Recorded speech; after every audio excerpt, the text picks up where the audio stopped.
Alright, let's go ahead and begin the start of Unit 2. You should have your grades updated by tomorrow. Should have them upgraded by Tuesday, I guess I should say, with all your extra credit. However, I will say I'm very impressed by the exams. Very good scores all around. Pretty much everyone passed, which is very encouraging, which tells me that you're watching these lecture videos, you're reading through the material, and that you're doing the discussion boards. So keep it up. But as we can move into Unit 2, we're going to talk a lot more about the institutions instead of the ideas behind government. So we're going to start off with the legislative branch, and the reason why I want to start off with the legislative branch or with Congress is because it's in Article 1. It's the very first thing that the founders wanted to deal with the Constitution. So it's a good place to start. We have a lot of information today. I'll try to get through it as quickly as I can and get you on your way here with the YouTube video. So just bear with me, there's a lot of information, but I can guarantee a lot of it will be on your test, so it's definitely worth sticking with me through this video. So here we go. With Congress, let's just go ahead and begin with a simple breakdown.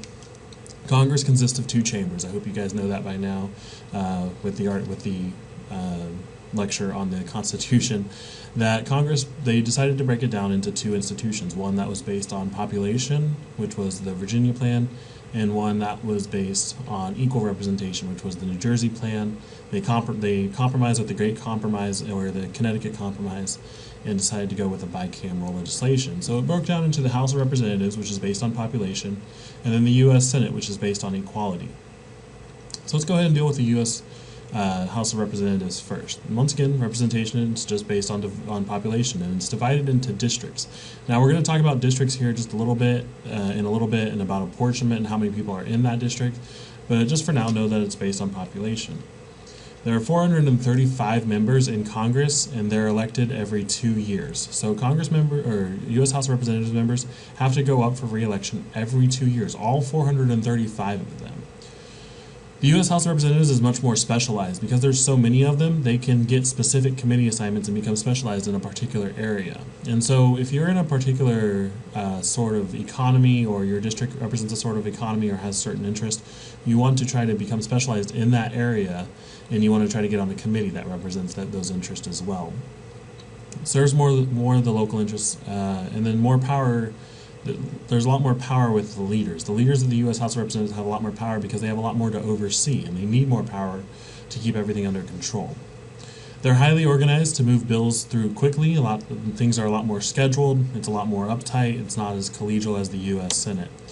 You serve on fewer committees, but you are more specialized on those committees, and it's a lot more reactionary, and they also tend to be more policy specialists. Now, moving to the U.S. Senate, representation is just based on statehood. If you're a state, you automatically have 2 members in the U.S. Senate. So, Texas, as big as it is, and California, as big as it is, they only have 2 members in the U.S. Senate. Also, if a smaller state, such as Rhode Island, or a less populated state, such as Wyoming or Montana, they also have 2 members regardless. Just because they're a state, they have those 2 members.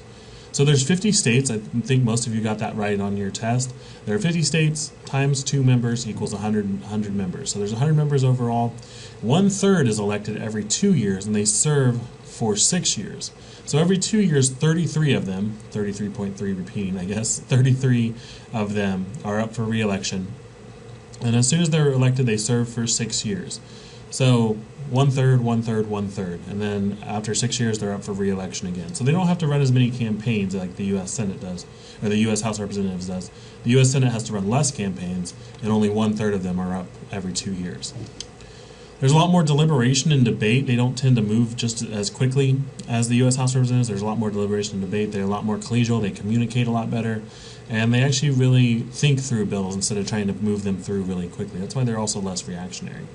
They serve national interests more than local interests. Now, they do go back to their home state a lot, and they like to talk to their constituents and things, but they deal a lot more with just national interest things rather than the local interests because they're less specialized. There's less power with the leaders because they don't have to oversee as much. They don't need to get things organized, and also they are, like I said, they're a lot more collegial and they talk a lot more, so they don't need to kind of boss around and get things through. They're a lot more collegial, but less gets done. They serve on more committees, and they're policy generalists. They know a lot about a lot of different things because they don't have a lot of time to spend on specific items. Instead, they tend to know just a little about foreign policy, domestic policy, social policy, and things like that. They're policy generalists instead of specialists. Breaking it down just a little bit more, there's not much that you really need to know from this slide, but however, just deal with the fact that when you break down their requirements and things, the House requires them to only be 25 years old. So I guess I'm 24, so next year I could technically run for the House. Not that I would really want to. Whereas the Senate, you have to be 30 years old. Because the Senate is a lot more prestigious, they tend to have stricter requirements. The House, you only have to be a citizen for 7 years, whereas the Senate you have to be a citizen for 9 years. We talked about their terms. They serve 2-year terms in the House and 6-year terms in the Senate. The number, once again, because the number depends on population, you could have a different number of representatives based on whatever state you may be from.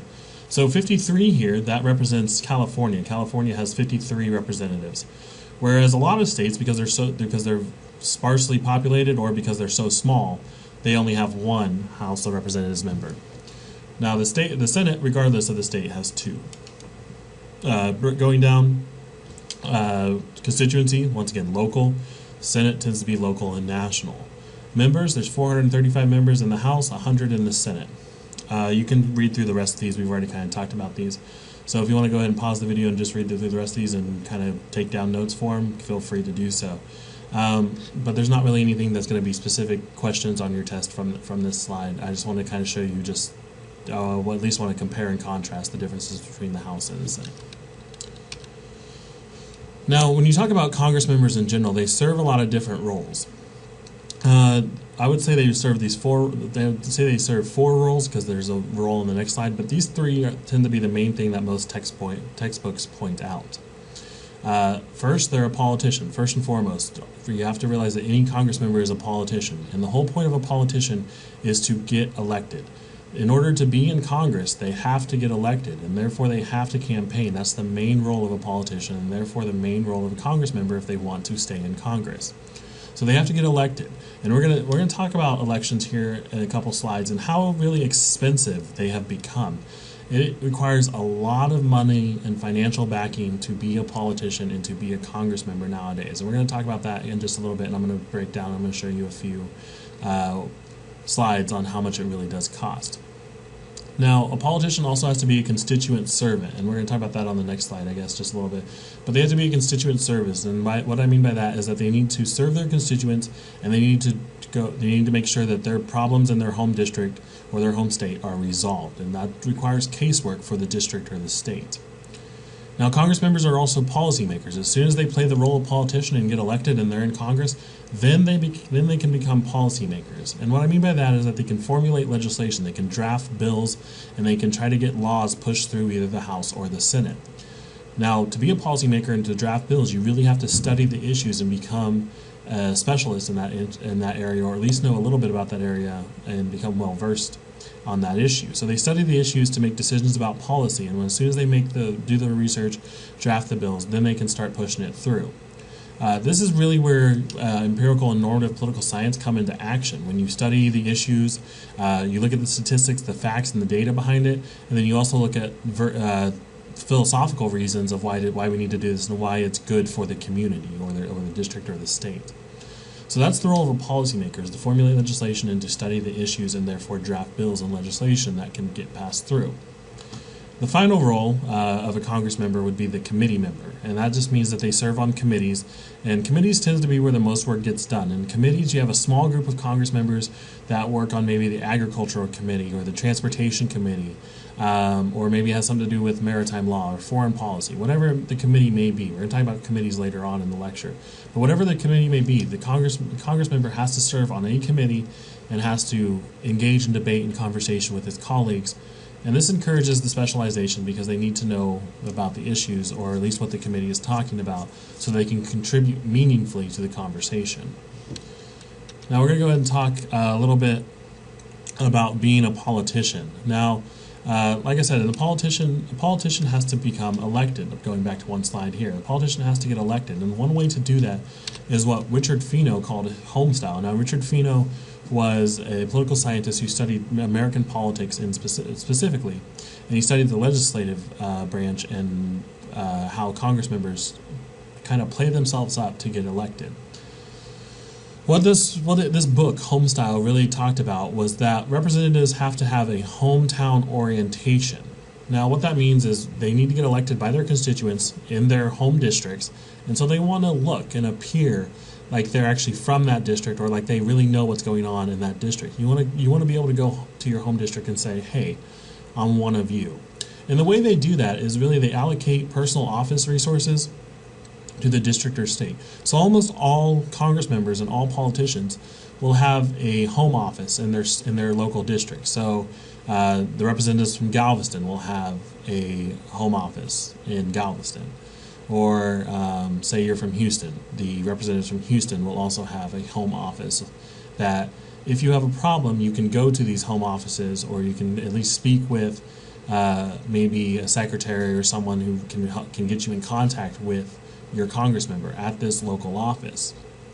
So they have a presence within their home district or their home state. They want to present themselves to constituents, and what that means is you want to act. You really want to act like you're one of them. You want to be one of them, and so that you can say, "Hey, I know what you're going through. I know how you feel. I grew up here, and I kind of know the problems of the area." So you want to present yourself to constituents. You want to be visible, and you really want to look and act like your constituents as well. And also, you want to go back to your home district and try to explain really what's going on in Washington, and explain that this is what I'm doing for you back. This is what I'm doing for you in Washington, and this is how I'm trying to help you. So you really want to try to explain Washington to the folks back home. And it's notable that most Senate and House members do have strong ties to their state. And you can see here, I have just a few statistics here, where 2/3 are born in the state they represent, and half are educated in the state they represent as well. So all of this helps in saying that, hey, I'm one of you, and I really know what's going on in my hometown and your hometown, and I can relate. You just really want to seem relatable, and you want to seem like you're one of them. So that's kind of the idea of homestyle, and I hope that makes sense. And if there's any questions, please let me know. But that's really what the idea of homestyle is, and there's going to be a question about this on your test, because it's really important when you think of how congressmen present themselves as a politician to try to get elected.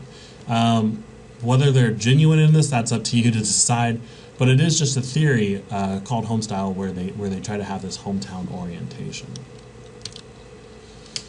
Now, this is where we talk about the role of a constituent servant. Now, this is another role of a congressman, as I put this under the category of politician, because politicians need to be constituent servants in order to get elected. What I mean by this is that you want to provide casework. Really, if a constituent has a problem, you really want to, provide the casework for them. You want to help them cut through the red tape. So, what I mean by that is, say that you have a problem getting a passport or a green card, or you're having a problem with zoning laws, or a particular health hazard has arisen in your district. You want to be able to go to your congressman, and your congressman should be able to help you and provide the casework to help you out to get this problem resolved. Now, another way to do this is not only will the congressman try to get you in contact with people that can help you and cut through the red tape and things like that, they can also provide you money to compensate for your problem as well. And this is where the idea of pork barrel legislation comes in. Congressman really wants to be a constituent servant by getting that district money. You want to provide the pork barrel legislation to your home district, because getting money to your district allows you to say, hey, I'm a constituent servant because I'm helping you out with financial problems, or getting you the money you need to complete a particular project. So pork barrel legislation is just trying to get benefits to your constituency, and the goal is to bring home the bacon, and that's kind of where you get the idea of pork barrel legislation, or at least the name pork barrel legislation is from the bringing home the bacon. You want to bring home the money. So the main way to do this is what we call earmarks. And earmarks are just special items in budget bills. And They're just special items that you attach to another bill. It may not be even related to the bill itself. It may be a bill, let's say, on maybe foreign policy or something like that. And then you attach an earmark to it that says the 24th District in Galveston gets an additional $100,000 for this project. And it's attached to a bill that doesn't even matter. That is not even related to what the earmark says. So earmarks are just these special items attached to bills that, if approved with the main bill, gets approved, and therefore you get the money from that earmark. I hope that's making sense. I feel like I'm kind of not explaining that very well. But if you have questions, please let me know. Earmarks are just items attached to another bill that specify money for another item that may not even be related to the bill. And earmarks are notable because politicians want to get reelected and they really need to present themselves as a constituent servant. Earmarks have really risen substantially in the past 10 years. And this is a little dated, but we can see down here in 2012 also. So in 1996 there was 958 earmarks, and that was it, 958 earmarks. 10 years later in 2006, you almost times that by 10, where there's almost 10,000 earmarks, 9,963 earmarks. So almost tenfold. It increased by tenfold in nearly 10 years. Now, the 112th Congress, which was the Congress that served from 2012 to 2014, 2010 to 2012, then 113th was 2012 to 2014. 112th Congress, this was their breakdown for earmarks. You had in 2010, you had 11,856,000 earmarks total, and that was quite a bit. That was quite a few earmarks. 11,856, and their total sum was 37,814 million, which is quite a bit of money. That's a lot of money, $37 billion. Now, people looked at that $37 billion and they said, hey, we need to kind of get these earmarks out of Congress. They're really dragging down the budget, and there's so many of them that are being attached to bills that are completely unrelated that it's just a rampant problem and we can't even contain this. So 2011 they put a temporary moratorium on earmarks, but in 2012 they made a slight return at $1.7 billion. Now, I'm very sorry I couldn't get updated numbers on these. I really tried to look up the 2013 number. However, Congress really, I guess there are really shoddy records on that kind of thing. So I'm very sorry I couldn't get updated numbers for you there. But you can see that it's really kind of tamed down quite a bit from 37 billion to 1.7 billion. But that being said, earmarks are still a very important part of Congress because you need to get this money so you can present yourself as a constituent servant if you're a Congress member. So if there's any questions on this slide, please let me know. I can guarantee that, though, on your test there will be a question about earmarks and exactly what they are, and maybe I might even switch the term to pork barrel legislation. So just know that those are kind of exchangeable, and that they are really important to a politician as a constituent servant. Now let's go ahead and talk a little bit about districting and things like that. So we're going to talk specifically about the House of Representatives first. Moving just to the House of Representatives, the House of Representatives is laid out in Article 1, as we talked about in your Constitution lecture, Article 1, Section 2. Section 2 calls for census and redistricting. So, how we get these congressional districts for the House of Representatives is through the census and redistricting. The state legislatures are responsible for drawing the boundary lines every 10 years after the census. So the last time that the House of Representatives drew the boundary lines was in 2010, after the 2010 census. The state legislature got their population numbers from the U.S. Census, and then they started laying out the boundary lines for congressional districts. So the question on your test will be, who's responsible for drawing the boundary lines for congressional districts? Easy. It's the state legislatures that draw the boundary lines for congressional districts. And they do this every 10 years after the census. Now, originally, in the original population in 1789, they took the census in 1789, and originally it was only one representative for 30,000 people, because the population was so much less back then. So for every 30,000 people, there was one representative. As the nation grew, we kept adding these congressional districts to try to keep this ratio of 1 to 30,000. Well, then we eventually got to 435 members. And Congress kind of looked at itself and said, wow, that's a lot of members, 435. Are we just going to keep adding? I mean, if we kept adding and tried to keep this ratio at 1 to 30,000, we would probably have easily over 1,000 House of Representatives members by now. Well, they really looked at this and said, no, we need to cap this, because too many members in Congress means too much debate, and things are going to move really, really slowly in the House of Representatives. So they set it at 435, and that's where it's been at ever since 1910. So it's been 100 years now that we've had 435 members in the House of Representatives. But the population's still growing. And so what has changed is the denominator in this equation. Now there's one representative per 710,000 residents. And this is as the 2010 census. I would probably venture to guess that it's probably 1 out of 720,000 residents. So one representative is responsible for a lot of residents. One representative has a lot of casework on his hands and has a lot of things to do. Even if they're a full-time legislature, which the Congress is now, they're still working full-time. They're still doing a lot of things to try to satisfy 710,000 residents. Now, all of this is called apportionment, and apportionment is just the allocation of population into districts based on the census. So, as the state legislature draws these boundary lines, they have to try to allocate 710,000 residents into their congressional boundary line. So they need to look at the population, look at how many people live in this area, and then draw a boundary line around that so that 710,000 residents are included.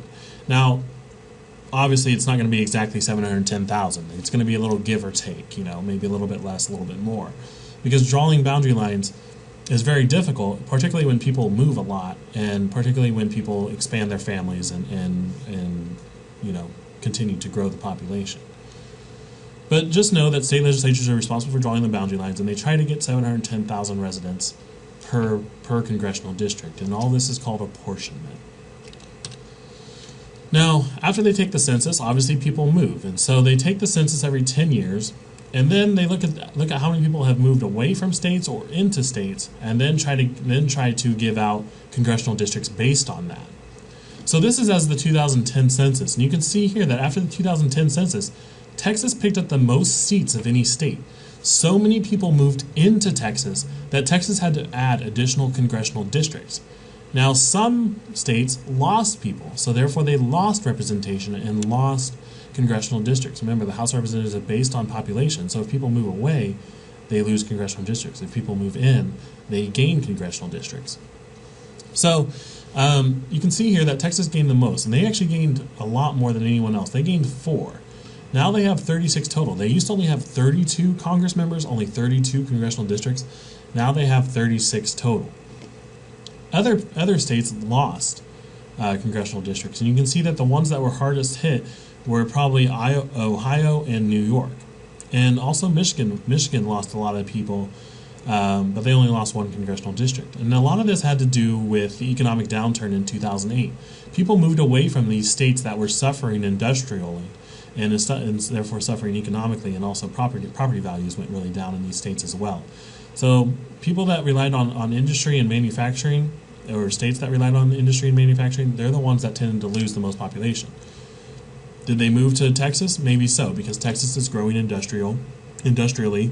Texas has a very diverse economy. They have technology, they have agriculture, they have oil. So they have a lot of different options economically. Now also you can see that states that also gained were Nevada, Arizona, Utah, and then Florida also. These tend to be retirement destinations. The baby boomer generation is growing older now, and they're starting to retire. So they're moving to states that are favorable for retirement also. And those tend to be the Florida, Arizonas, Nevadas, and Utahs. So when you think about census change and population change, you just really need to think about the demographics and how people are moving. Also think about the economy. Everything really does boil down to the economy and how that plays out as well. So, and maybe I'll probably put this on your test actually, that Texas has 36 congressional districts and that they gain the most out of any state after the 2010 census. So I hope this is all making sense. If you have any questions, just once again, let me know, the help discussion board, or send me an email. Alright, so that's the House of Representatives. Let's talk about the Senate, though. The Senate's very unique. The Senate's kind of undergone a lot of changes since it was originally put into the Constitution. So originally, in the Constitution, until 1913, federal senators were appointed by the state legislature. The state legislature put up their own nominees, and then the state legislature voted on those nominations to who would represent that state in the Senate. And that was until 1913, when people, in 1913, people kind of looked at that and said, well, if the senators are supposed to serve us as constituents, then we should have a voice in who gets elected. And so with the 17th Amendment in 1913, senators are now elected by direct election. They're elected by the population. The population goes and votes on who their senators will be.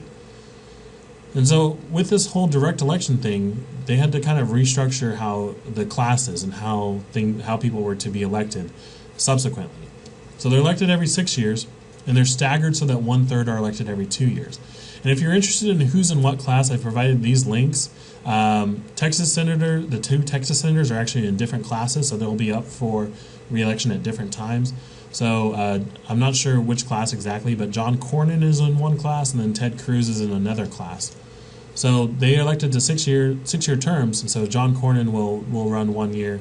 He'll be elected to 6 years term. Ted Cruz will run in the next 2 years, and then be elected for another 6 years. So they're broke down in class and roughly into 1/3 in each class. Now the idea was to prevent the political change from sweeping into office. You want some consistency in the Senate, is basically what this was trying to say, is that you want some consistency. And you also don't want one party just absolutely sweeping the Senate. You want to have a Senate that kind of has a collegial feel to it and can engage in partisan debate and bipartisan debate, I guess I should say, and try to be productive. So the Senate is really the kind of the machine that kind of keeps everything going. So the idea was to prevent political change from sweeping into office. If you want, the really fascinating case with the Senate is also that less people tend to be from the state that they represent. And you can kind of, if you really want an interesting story, I'll try to cut this video a little bit short. So, if you really want an interesting story, though, the Hillary Clinton story is really, really fascinating because she ran for New York senator while still in Washington D.C. and things like that. So, Senate really has a lot of fascinating stories like that, but Hillary Clinton is definitely the high-profile one. All right, so what does it take to become elected in Congress? And this is where we really kind of get into the money of the things. The thing is that it costs a lot of money to be a congressman. If you don't have money, your chances of being a congressman are very, very slim. Or if you don't have a good donor base, your chances of becoming a congressman are very, very slim. So the House generally costs less than the Senate, though. The Senate, like I said, it's more prestigious and they serve longer terms, so you're willing to spend more money to get a longer term. So the House generally costs less than the Senate because the House is also they also have to run every 2 years. But the money really kind of depends on whether you look at all candidates, certain members of Congress, or if you look at just the winners. So let's go ahead and look at just the winners. The cost of winning in 1986 to 2010. And I've gone ahead and pulled up this link here. Just give me just one moment. Here's the cost of winning an election. Sorry, let me expand that just a little bit. Alright, we're good on time. Let me just expand that a little bit. Here's the cost of winning an election for Congress members. And this is adjusted for inflation here in 2010 dollars. So this is the House. In the House in 1986, in terms of 2010 dollars, it only costs $715,000. Now I know I say only $715,000, but if I added $715,000, I'd probably lose my mind because that's a lot of money. But it's almost doubled since 1986. And you can see now in the 2010 elections, the cost was about $1.5 million. So it's almost doubled in terms of how much money it really costs. In fact, I do believe it has doubled. 715, so it has doubled. In just a little bit under 24 years, it's doubled in terms of how much it costs to win. So the House, it cost $1,434,000, but that's nothing compared to what it costs to win the Senate. Now in the Senate, even in 1986, it cost sixfold what it cost to win the U.S. House of Representatives. It cost $6,103,000 to win in 1986. Now it certainly hasn't doubled like it has in the House, but it has gone up about $3 million in 2010. And in 2010, it cost $8,993,000 just to win a Senate seat for 6 terms. So they're paying nearly $9 million to serve for 6 years. That's more than $1 million a year. That's quite a bit of money just to keep a job. If I had to pay $1 million a year just to keep a job, I definitely couldn't do it, especially given teachers' salaries. Not that I'm not really going to go into that, but teachers' salaries are nowhere compared to what it costs to run for the Senate.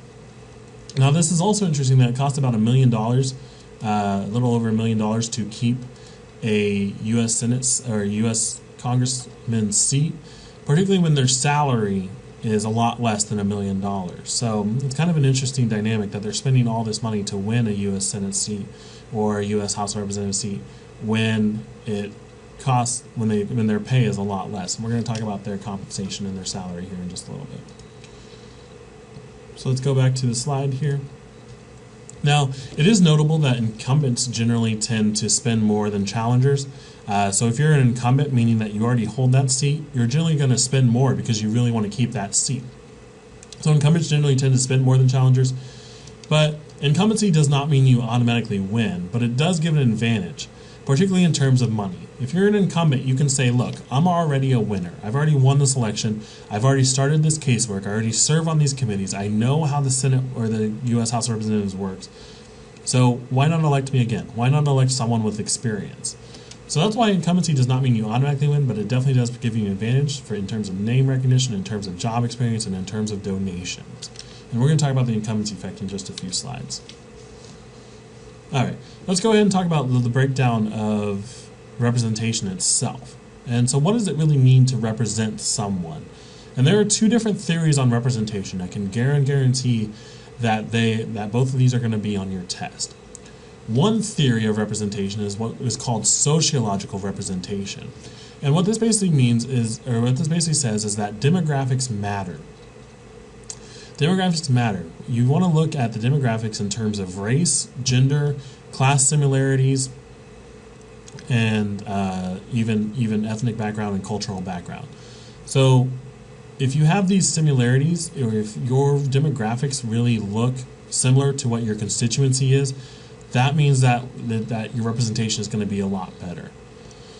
So you want to look at the demographics, and then you want to see that the Congress reflects those demographics. And so let's look at the 113th Congress. This was the one from 2012 to 2014. And you can kind of see that there's really this huge disparity, that the demographics of the House and the Senate don't really represent the demographics of the population at large.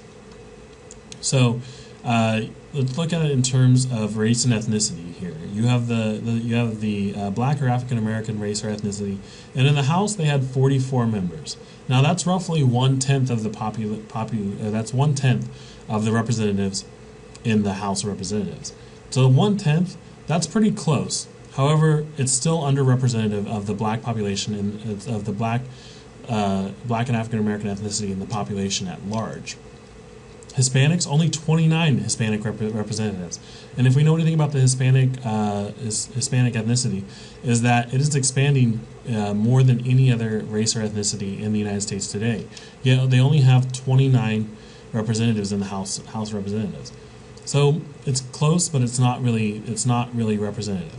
Asian Americans, only 9 in the House. Native American Pacific Islander, only 2 between them. So minorities tend to be really underrepresented in the House of the population at large. Now the Senate is even worse. The Senate has almost no diversity at all. There's zero Black or African Americans. There's only 3 Hispanics, 2 Asians. No Native Americans or Pacific Islanders. So only 5 minorities in the Senate. Now, if there's 100 members in the Senate and there's only 5 minorities, that means there's only 5%. There's only 5% representation for minorities in the Senate, which really means that if there's only 5% of representation in the Senate, that would mean, in terms of sociological representation, that you should only have 5% in the total population. And if we know anything about America, there's a lot more than 5% minorities in the population. So really, in terms of sociological representation, Congress really lags behind. The distribution is very uneven. So typically Caucasians tend to dominate, or at least are the majority, in both the House and the Senate. and it doesn't represent it in terms of sociological representation. Now, some people on the flip side of that would say, no, it doesn't really matter. What matters is agency representation. Agency representation just says that regardless of race, ethnicity, gender, or class, what really matters is that members should just be good representatives. Members should spend their time on their casework. Congress should not be a sociological represented assembly, and the best agents are not necessarily demographically correct. So agency representation doesn't look at the demographic breakdown. It just says what matters is that they do their job. Now, you'll forgive me, I also forgot to talk about gender and also class. Gender, also, it's getting better, but it also tends to lag behind. In the House, there's only 79 women, and in the Senate, there's only 20% women, or 20 members, 20 women members in the Senate, which would roughly translate to 20% in the population. So that's also lagging behind. Minorities are underrepresented, as I already talked about, and also class tends to be lagging behind us also, because the typical profession is either law or business. Law or business, not a lot of people in the population have law or business degrees. So in terms of class and in terms of profession, it's also lagging behind there in terms of sociological representation. So whichever idea you subscribe to, I don't really care, but I just really care that you know that these are the two different theories behind representation, either sociological representation or agency representation. And I can guarantee that both of them will be on your test. So here's a little breakdown in terms of gender and also race and ethnicity. You can see that women have made great strides. They've actually increased exponentially since 1991.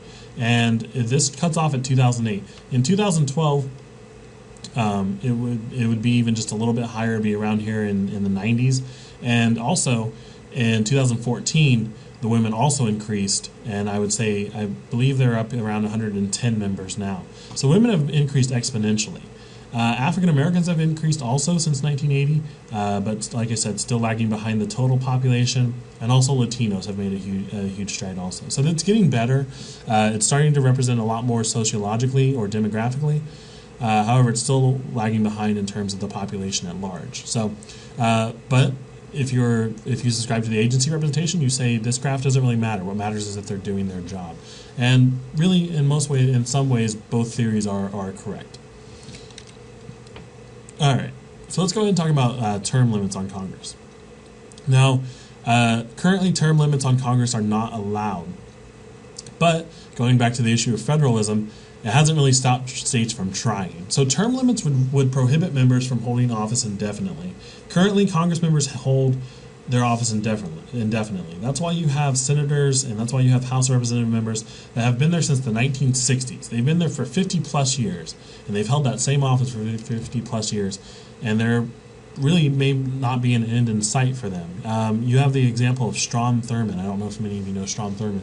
Strom Thurmond was a guy that held his Senate seat until he was 102. He was 102 years old, and he used to actually, he's from the South. He actually used to be a member of the Segregationist Party that promoted segregation, and he held his Senate seat until he was 102 years old. So that's why a lot of the questions about term limits still come to light today. Should we prohibit members from holding this office indefinitely? It's notable that the Articles of Confederation had term limits, but it was really controversial that they had term limits. Because of these term limits, many good members were forced out. So that's one con of implementing term limits. Term limits may be good because you kind of get these people out and moving, and they're not glued to their Senate or their House of Representatives seat. But you may also force good members out. So because these good members were forced out, the founders decided not to include term limits in the new Constitution. Now, in the late 20th century, when people looked at this, you had a lot of states saying, well, we have a lot of these members that have been in there forever. So in 1992, 15 states went against the founders and passed term limits. And it's notable that these term limits really weren't a debate, because until the 1900s, you had about 30 to 50% of seats in Congress that changed hands every term. Now we have this incumbency effect where incumbents tend to get elected over and over again, which we're going to talk about on the next slide. However, this has been decided by the Supreme Court, and it was actually a Supreme Court case in 1995 called U.S. Term Limits versus Thornton. And as part of the movement to end the incumbency effect, states began to pass term limit laws limiting the number of terms members could hold in federal office. So this was a federalism issue. We're talking about federal government office holders in terms of Congress, but they also represent states. So states wanted to pass these term limits. So it's a federal government versus a state issue, going back to the issue of federalism. Can states place term limits on federal representatives? No. The Supreme Court looked at the Constitution and said the founders didn't put them in the Constitution, therefore they're unconstitutional. So states cannot place term limits on federal representatives. Term limits are invalid because they violated intent of the founders who debated term limits and rejected it. If term limits are desired, a constitutional amendment must be passed. So until a constitutional amendment on these term limits are passed, federal office holders are allowed to hold their office indefinitely, which may be discouraging for some, encouraging for others, particularly encouraging if you're a member of Congress, so that you can stay in office indefinitely. And the Supreme Court backs you on that. The Supreme Court says, no, you cannot place term limits because the founders didn't put them in there. Therefore, if we want to go against the founders' intent, we have to pass a constitutional amendment. So let's go ahead and talk about the incumbency effect. This is why most people wanted term limits. It's because of this incumbency effect. And the definition of the incumbency effect, I can guarantee, will be on your test. It just means being repeatedly reelected and also being the biggest factor in re-elections. So from 1948 to 2008, you had 92% of House members get re-elected. House members are up every 2 years, and at a rate of 92%, they were just being re-elected. Every 2 years, re-elected. Every 2 years, and another 2 years, re-elected. Another 2 years, re-elected. At a rate of 92%. Only 8% of the time did a challenger win against an incumbent. Incumbents win at a 92% rate. Now, the Senate is a little less, because remember, the Senate serves longer terms, and also it's a lot more collegial. So, the Senate serves longer terms, and they're elected, though, still at a pretty high rate, 78%. 78% of them are re-elected every time. Now, this does depend on a little bit on whether there's an open seat, a safe seat, or within a marginal district. If you have an open seat, that means you have no incumbent running for office, and so therefore you're not going to have this incumbency effect. Open seat means you have a Democratic challenger and a Republican challenger, maybe an independent every now and then. But you have two different parties running for the same seat because there's no incumbent to challenge that seat. Now, what has happened, though, is a lot of these seats have actually become safe seats, and safe seats tend to contribute the most to the incumbency effect. A safe seat means the party composition of the district means 60% or more of the regular voters from your party. So let's say you're a Republican, and you're in a safe seat district. That means the party composition of your district is at least 60% Republican. Same way with Democrats. If you're a Democrat in a safe seat, that means the party composition of your district is roughly 60%. And so that means you're probably going to get reelected. And so if you're a safe seat, you don't really have to worry about a challenger. You're going to experience the incumbency effect, and you're going to get reelected and reelected and reelected. Now, this is especially, remember, going back to the state boundaries, the state legislatures drawing the boundaries. A lot of state legislatures will purposely draw the boundaries so that it is a safe seat. However, there are still districts that are called within marginal districts. And this means that the district may be up for grabs. The vote split, or at least the party composition, may be within the range of 45 to 55%. You may have 45% Republican, 55% Democrat, or 45% Democrat, 55% Republican. Even then, your district is within marginal district, and so that means that the district will be up for grabs, and you really need to become a politician and campaign hard. Now, within marginal districts there's a lot fewer of them now because of the way the boundary lines are drawn. And so this is another reason why it's kind of contributing to the incumbency effect. These safe seats. A lot of the state legislatures don't want to draw a lot of marginal districts. They want to draw safe seats for their party, and this is why the safe seats are contributing to the incumbency effect. Now, we look at this and say, wow, 92% reelected? That must mean that the Congress is doing really well. If they're getting voted in at such a rate, they must be doing a really, really good job. But this is actually in conflict, and this remains in conflict with the congressional approval ratings. What tends to happen is a lot of people like their congressmen, they like their House of Representatives members, and they like their senators, but they hate Congress. They like their House of Representative members at a rate to get them, or to so much that they'll elect them at a rate of 92%, and they like their senators so much that they'll elect them at a rate of 78%. But when they look at Congress as a whole, they hate Congress. So let's go ahead and take a look at the congressional approval ratings. Here. This is the congressional approval rating. 13%. We re-elect our congressmen, or our congressman people, at a rate of 92%. But we hate them so much that we give them an approval rating of 13%. Why is it that we like our congressmen so much but hate Congress? When we look at our congressman, we say, hey, he's doing a really good job. Let's re-elect him. But when we look at Congress, we look, hey, they're not doing anything. There's partisan bickering. They don't get bills approved. They're only doing a good enough job to give me a 13% approval, to give them a 13% approval rating. And this is 2014. It has gone up just a little bit from 9%, but then again, it's only 4%. And you can kind of see that Congress has always been pretty low, and it's really gone downhill, particularly in recent years, given the slowness of Congress and the partisan bickering and things like that. We don't like Congress, but we like our congressmen. And when you look at this 9% approval rating, this 13% approval rating, it's very interesting when you look at other things that the American public is polled on. So let's look at head lice and root canals and the things. Congress is now less popular than cockroaches and traffic jams. And I won't read this whole article to you. You can go ahead and read it to yourself. I'm going to go ahead and post it on the website, so feel free to look through it. It's actually really, really funny. But let's go ahead and look at these two paragraphs here. So let's see if I can highlight that real quick. No, it's okay. All right, so let's go ahead and just look at these two paragraphs here. When they looked at the public policy polling went ahead and conducted this poll about Congress. And they asked them if you prefer Congress or this other thing. And so when asked if they have a higher opinion of either Congress or a series of unpleasant or disliked things, voters said that they had a higher opinion of root canals. 32% for Congress and 56% for the dental procedure. 56% of people preferred a root canal over Congress. NFL replacement refs, 29 to 56%. 56% of people preferred the NFL replacement refs. Head lice. Head lice wins by an outstanding margin here. Head lice wins 19 to 67.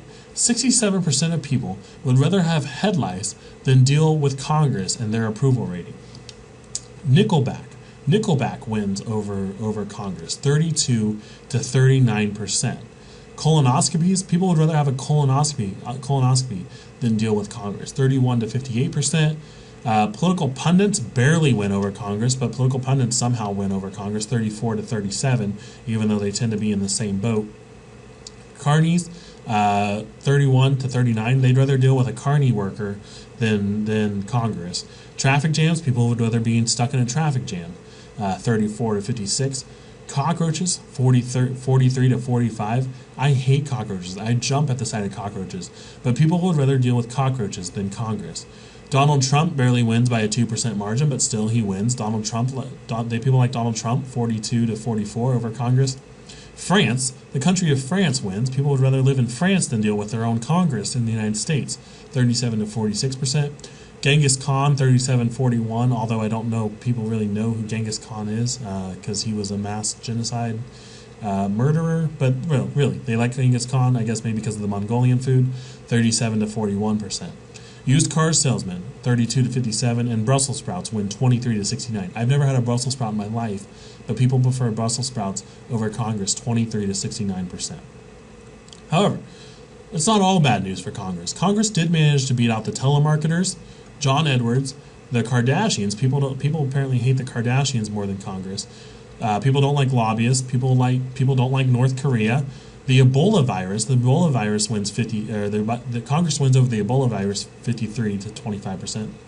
Lindsay Lohan, unfortunately for her, people like Congress more than Lindsay Lohan. People like Congress more than Fidel Castro. Playground bullies. People really don't like playground bullies, I guess, because Congress beats out playground bullies. Meth labs. People have a disfavorable view of meth labs, 60 to 21%. Communism, 57 to 23%. And gonorrhea. People don't like gonorrhea. Who does? 53 to 28%. So if you want to read through all of these, They have some very interesting statistics, and they have very interesting graphs and things like that. If you want to look at the full survey and the full questionnaire, it's very interesting stuff. I'm going to post the link on the website, so feel free to look at this. But it's very interesting that Congress polls so low that head lice and root canals beat out Congress. However, we re-elect our congressmen at a rate of 92%. And we also elect our senators at a rate of 78%. So really, just the question is, why does this incumbency effect exist? When we hate Congress so much, but we like our congressmen? It may have something to do with the money that the congressman gets us. It may have to do with the committees that they serve on, and it may also have to do with the home style effect, where we can look at that guy and say, hey, he's one of us. He must be doing a good job. Now, there's going to be a question about this on your discussion board, so think about those things when you answer your question. This is just a graph showing you the incumbency effect. You can see here that it's around the 90% range, 92% for the House, and then right here around 78% for the Senate. And it has gone down a little bit for the Senate, particularly in 2006. People were really dissatisfied with the Iraq War and with the Bush administration and things like that. And also here in the 70s, it had a lot to do with the post-Watergate era, created a large turnover and things like that. But look at this. The incumbency effect has pretty much stayed the same for the House and only a few dips for the Senate. We re-elect our congressmen over and over again, but we hate Congress in general. All right, so moving on from the incumbency effect, let's go ahead and talk a little bit about congressional norms. Congressional norms, there's nothing really you really need to know for this on your test, but we're going to go ahead and just talk about a little bit of these in general. Seniority. Seniority is a huge congressional norm, and that really just means that the number of successive terms you've had, the longer you've been in Congress, the better committee assignments and the better leadership position you're going to have in Congress. Apprentices just means that you're a freshman. It means you're the first time elected. Incumbents, they're really the veterans. So seniority, once again, I said it's determined on how long you've been in Congress, and your committee assignments and leaderships are based on seniority. So when you look at the leadership, it's probably people that have been in there for a really long time. Specialization is also a congressional norm. Members want to get committee assignment, which benefits their constituency. Now, I put the representative from Denton, Texas on here because when I first taught this class, I taught it at UNT. I taught it in Denton, Texas. However, there's going to be a question on your discussion boards about the representative from Galveston or from whatever you may be from. I also know that I have a few high school students in this class also. So it's about your congressman, or congresswoman, wherever you may be living at. But for purposes of Denton, Texas, I guess I'll just lay this out real quick. The Representative Burgess, he represents Denton, Texas, and he's on the Transportation Committee because he really wants to protect those DFW highway grants. Denton is going through a massive change right now where they're trying to get more interstate highways or more lanes onto the interstate highway because right now it's only a 2-lane highway, but there's millions of people that travel through Denton every day, and so they're trying to get more transportation money to build onto the highways. And so so Representative Burgess wants to be specialized in transportation, and he wants to serve on the Transportation Committee to try to get those funds for the DFW area. Another norm is what's called log rolling. Just basically, you scratch my back, I'll scratch yours. You want to vote for other members, their bills, so that when your bill comes up to the floor, they'll vote for you. So log rolling is just really trying to get things done in a cooperative way to try to get both of your bills passed and try to be collegial and friendly. So those are some congressional norms. All right, let's go ahead and talk about the salary and the benefits of being a congressman.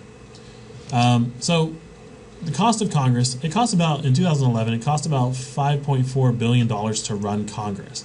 And this was an increase of 5.8%. You had a lot of funding for House office buildings. This increased 128%, $84 million just for the office buildings. Some projects that went on in 2011, they wanted to replace the roof at the Rayburn House office building. That's where all the congressmen's offices are. $50 million to renovate the Cannon House office building. 17.8% increase to deal with the infrastructure repairs. And the government printing office increased 155%. In a paperless world, we're increasing the printing office 155% to $12.7 million. mostly for technology upgrades and repairs. But once again, in a paperless world, we're paying for the printing office. So that's the cost of Congress, $5.4 billion. That's how much it costs to run Congress. This is not including their salary. Their salary also is pretty nice. I'm not going to lie. Congress members make good money. So 2013 in historical and institutional Congress. It's in context. Let's go ahead and see if I can open this. All right. Yeah. So here's the salary of Congress here. Hopefully you guys can see that on the screen. All right. I'm not sure what I'm doing. Okay. But hopefully you guys can see this on the YouTube video. So in 1789, when we first began, they got a $6 per diem. Every day they got $6. And that lasted for about a decade. And then we finally go to the per annum salary. And the first per annum salary in 1815 was $1,500, which was a lot of money. I'm not going to lie. That was a pretty hefty sum back in the day. But it's nothing compared to what they're making today. So let's scroll down. From 2009 to 2014, $174,000 per annum. Per year, they're making $174,000. And that's not to mention, that's just your rank and file member of Congress. As soon as you're elected to Congress, you get this $174,000 per year, which is a pretty nice sum. I'm not going to lie, that's pretty nice. But it's even more for leaders in the House Representatives and the Senate. So your president makes $233,000 a year. Your rank and file delegates, $174,000. The resident commissioner from Puerto Rico. Puerto Rico does not have a vote in Congress, but they have a kind of a person who stands in for Puerto Rico, and he can engage in debate. He just can't vote on the floor of Congress. Even he makes the $174,000 a year. The president pro tempore of the Senate, $193,400 a year. Majority and minority leader of the Senate, $193,400 a year. And then your majority and minority leader in the House of Representatives, $193,400 a year. Your Speaker of the House, $223,500. So Speaker of the House makes a little bit more, and your majority and your minority leaders also make a little bit more. But the rank and file members, still $174,000, not bad. Really, really not bad.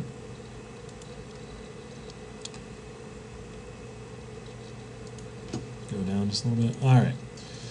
So, $174,000 a year. Then you have the small number of leadership positions which receive a slightly higher amount. Your leaders, Speaker of the House, majority leader, etc. Like I said, they have slightly higher salaries. Now, in addition to their salary, they also get this nice COLA adjustment. COLA means cost of living adjustment, COLAs. And it's notable because these COLA adjustments are paid out based on inflation and what is kind of going on with the economy.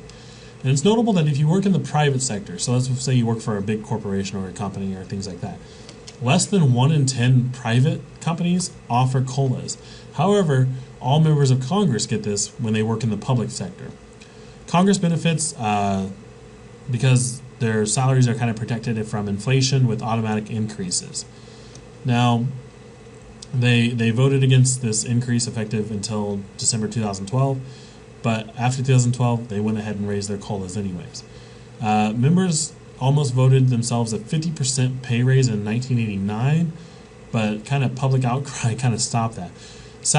Congress is very weird because they're one of the few institutions that can vote to raise their own salary. Now it kind of seems kind of crooked and kind of twisted in many ways that they get to decide their own salary. And in 1989, they almost voted themselves a 50% pay raise, which the public kind of looked at that and said, no, that's really scandalous. You guys cannot do that. And it led to increased involvement on passing the 27th Amendment. So now you have an automatic cost of living adjustment, but Congress cannot vote to raise their own salary until they face election. So they can raise their salary, but they won't get that raised salary until they face election themselves. And that's kind of a way of saying you earned this, I guess.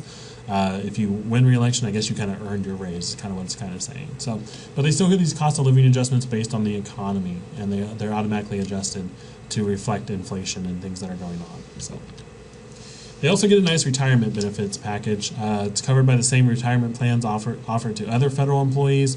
It's part of the civil service retirement system.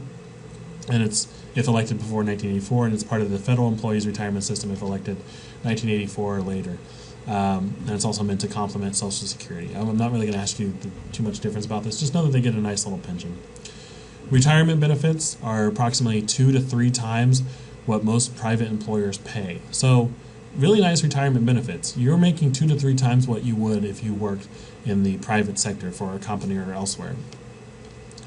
Your retirement benefits are based on your tenure in office. If you served in any other military branches or other federal service, the age of retirement, the longer you've been in there, and the older that you retire at, the better your retirement benefits, and your average salary when leaving the position. So whatever your average salary was, that tends to be your retirement benefit pension in your package. So really nice retirement benefits. 2 to 3 times what most private employers pay.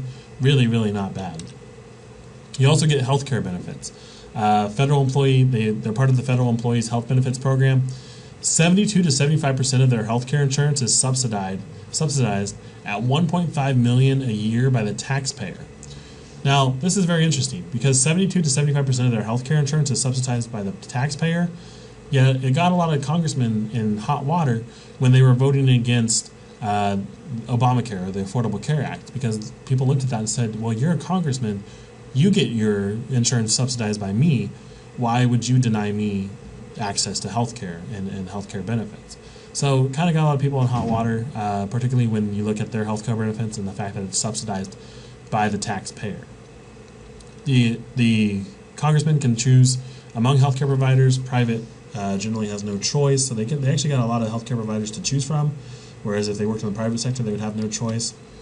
And then the healthcare costs are deducted from their pre-tax income, and members of Congress have some additional benefits that other federal workers don't.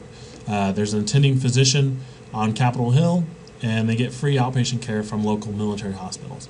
So they can go to any hospital that is a federal hospital. They also can attend the physician on Capitol Hill, and it's all subsidized by the taxpayer, which once again kind of got people in hot water when they looked at the Obamacare issue. Staff allowances, salaries. I really won't go through this slide.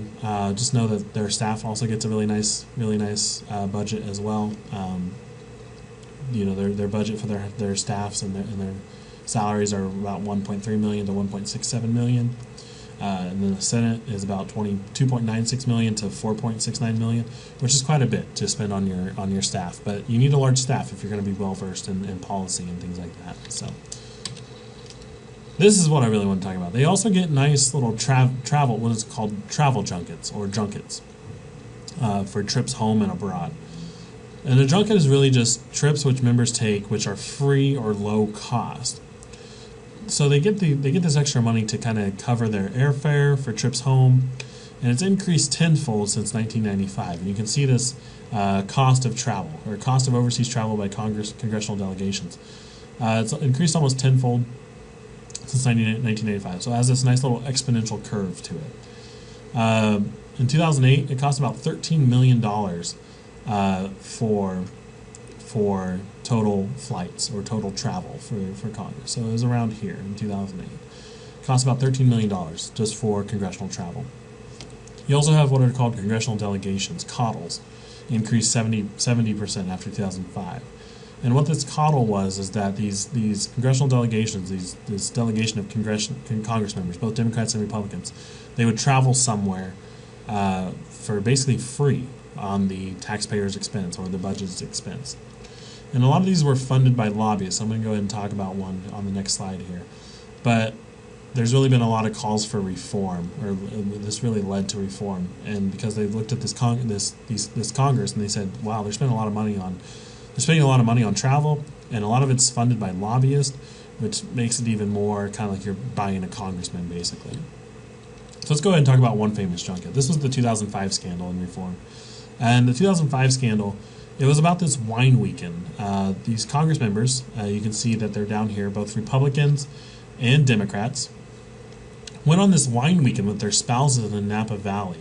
And it was paid for by a corporate group that had an interest in Napa Valley, or getting favorable legislation for Napa Valley. You had 2 Republicans and 2 Democrats, and they stayed at the Meadowood Resort. And they received a presentation on the wine industry. Presentation in quotes there, please note that. The total bill was $46,000. You had a $658 a night room for representatives and their spouses. You had a representative from Missouri. Now, I don't know much about the Missouri economy. I guess I'm from Texas, or I guess I'm from Kansas, so I know a little bit. But Missouri doesn't really have a promising wine industry, I don't think. So this corporate group paid for Joanne Emerson's trip to Napa Valley. Also paid for Tennessee's, Democrat from Tennessee, John Tanner, paid for his trip to Napa Valley. Charlie Melicone from Louisiana, he was also a Democrat. These states right here don't really tend to have, I don't believe anyways, don't have strong wine industries, but they got paid for this nice wine weekend in Napa Valley.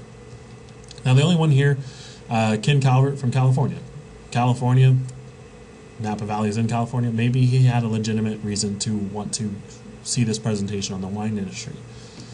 But he took his aide, which was kind of a scandalous thing because this was meant to be for his spouses. But he took his aide, so that was kind of a scandalous thing also. Now, they're on Appropriations, Agriculture, or the House and Ways and Means Committee. These 4 representatives are on these committees. The only one that maybe even close would be the Agricultural Committee. So you can kind of see that lobbyists or people with interest or trying to buy out votes for congressmen kind of got them in hot water. So this is kind of why the travel junkets were really controversial. And the fact that lobbyists were paying for these sorts of things was also controversial. And this is why we had this huge call for reform about the way Congress conducts itself. So these are kind of the reforms that went through Congress. I know this is a really text-heavy slide, but please just read the bolds. We'll just go ahead and just read through the bolds here. This was the 2007 ethics reform. Because these travel junkets were becoming rampant, because there was these lobbyists trying to buy basically these congressmen's votes and for giving them presentations on the Napa Valley wine industry when they're from Missouri, Tennessee, and Louisiana, didn't really make all that much sense. So in 2007, they tried to pass these ethics reform. They tried to require a internet money trail. So if you were connected to a lobbyist, you needed to have the money trail, and all fundraising and things like that had to be disclosed on the internet. If you were voted out of Congress, or if you retired from Congress, you had to have a cooling off period. You had to wait 2 years before becoming a lobbyist after leaving the job in Congress. And it also required members to disclose negotiations while in Congress. So who were you dealing with while you were in Congress? Are you going to become a lobbyist for them now? Lobbying disclosure. You must report activities every 3 months on the internet. Who you're dealing with in terms of lobbyists. No more bribe gifts. This banned all gifts from lobbyists to lawmakers and their staffs, including those travel junkets. And also into these bribe junkets. Banned lobbyists from paying for junkets longer than 1 day, and required pre-approval if you were going to receive a trip from a lobbyist. And also restricts use of private jets to fly members and prohibits lobbyists from going on any trips. So this really tried to shut down those travel junkets when you have, particularly the one similar to the Napa Valley wine presentation. It's easier to challenge earmarks, and also prohibits Congress from attending lavish parties sponsored by lobbyists at the National Party conventions. So really what really came out of this travel junket here, and the travel junkets that were starting to increase exponentially here, was that people looked at lobbyists and said, we really need to stop this, and they passed these ethics reforms. You can see here that lobbyists, or people that were convicted of illegal dealings with lobbyists and things like that, illegal briberies and things like that, since 1980, approximately 20 former members still collect their pensions totaling over $1 million a year. So they still, because they were doing this before the ethics reform was passed, they still get to collect their pensions. So this is kind of why I have this question here: pensions for crooks. 20 former members still collect their pensions totaling over $1 million a year. Robert Ney, he was a Republican from Ohio. He still collects $29,000 a year. James Traficant, expelled in 2002, $40,000 a year. Daniel, Rostenkowski, Democrat from Illinois, he collects $125 million a year because that was his salary when he left Congress. Pretty nice sum. 2007 reform efforts, they were stalled in Congress because Congress was basically voting for themselves to stop receiving money. One of the rarest, most awkward times in Congress, for sure. It ultimately passed, but like I said, it does not apply to these members convicted for its passage. That's why these people still get to receive their pensions. And there's also a new push to end congressional insider trading. That way, to expanding the scope of the pension for Crooks bill added in February of 2012. So we're still trying to reform the lobbyists, and we're still trying to reform how we deal with these crooks that are still receiving their pensions and things, and that's why there's kind of this new push in Congress to do that, to do these sorts of things. So, but that's not that. In addition to all the lobbyists and the reforms and things like that, there's still additional perks. They get a tax deduction. They get a $3,000 tax deduction to offset the cost of operating 2 households. Ideally, most congressmen would have a house in Washington, D.C. that they would stay at when they're in Washington, D.C., and they would also maintain a house back home because you want to have that home-style sort of presence. They also get cars and parking. If you know anything about parking in a big city, parking can get quite expensive. So they get free cars and parking, for sure. And then they also get the franking privilege. The franking privilege is basically they get to send out free mail to their constituents. They cannot send election materials, but they can inform constituents. And so this is kind of where the franking privilege contributes to that incumbency effect that I talked about. They get this free mail to send to their constituents. Now they can send this free mail, but all they can say is, hey, I'm updating you on what I've done. This is what I've done for you guys. So it's not saying they can't say, hey, vote for me in the November elections. What they can do is they can send it out and say, this is what I've done for you. Wink, wink. I'm a good constituent servant. And they kind of really play themselves up. And it kind of sort of plays in the mind of the voter that, hey, he's doing all these great things. He's updating me. He's actually sent me a piece of mail. How nice of him. I'll go ahead and vote for him in November during the election. So they can't send election materials that say vote for me, but they can say I've done all these great things for you. It's notable that franking costs in 1988 were about $113.4 million, but they've kind of capped this total at approximately $1.3 million. So 1989 to 2009, the cost was reduced by 80%. Main reason, email and the internet. 1991 prohibits mass mailings 90 days before the elections, because what they used to do, particularly in 1988, and the reason why it cost $113.4 million, is they would send out this franking, or this mail, to inform their constituents right before the election. That way they would say, look at me, I've done all these great things, and hey, I'm up for re-election. So they limited it to be 90 days before the election, so now you have to send out all your franking 90 days before the election. And the cost is really reduced also because of the email and the internet. People can get their information from the internet now. So, not really sure what this link is. Controversies over franking privilege might be worth checking out, though. Just know that franking is really just the idea that we're going to send out mail to try to inform our constituents and make us look better. So, all right. Let's go ahead and talk about leadership and parties in Congress. So there's a lot of different leadership positions. We kind of talked about how their salaries are a lot more. So you have the President Pro Tempore of the Senate, you have the Speaker of the House, you have the majority and minority leaders, you have the whips, and we're going to talk about all of those in the next few slides. Leadership is elected at the beginning of each term. Each congressional term, the leadership is elected. There's a caucus or a conference held every 2 years for the House and Senate leaders. So you have, at these caucuses or these conferences, you elect the Speaker of the House, you elect the Senate and the House majority and minority leaders, and you also elect the whips. Party affiliation really does matter, though. Party affiliation in Congress, both in the House and the Senate, matters in terms of committee assignments. Committee assignments are made according to party. So if you're a Republican and the Republicans hold the majority in Congress, you're going to get a favorable committee assignment. If you're a Democrat and the Democrats hold the majority in Congress, you're going to get a favorable committee assignment. Office space is allocated by party. You have aisles, cloakrooms, and baseball teams. They're all based on party status. Party really matters. Party's a very collegial thing in Congress. And you tend to stick with your party. So your office space is going to be next to Republicans if you're a Republican. Your office space is going to be next to Democrats if you're a Democrat. If you want to join maybe an intramural baseball team or things like that, you're going to be on the baseball team with your fellow Democrats or your fellow Republicans. And interactions with the president is also dependent on party. So right now, President Obama probably doesn't talk to many congressional Republicans right now because he limits their interactions with him based on party. Also, same way with a Republican president and Democrats in Congress.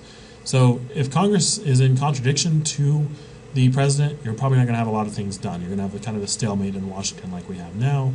But if you tend to be of the same party, maybe a lot of things will get passed. So your interactions with the president also depend on party. Most everything in Congress depends on party, from committee assignments to even your office space. So the one that is probably the most important congressional leader in Washington or in Congress is the Speaker of the House. For the House of Representatives, you have the Speaker of the House. And the Speaker of the House is chosen by majority vote, 51%. Is all that's needed to approve him at the beginning of the 2-year terms.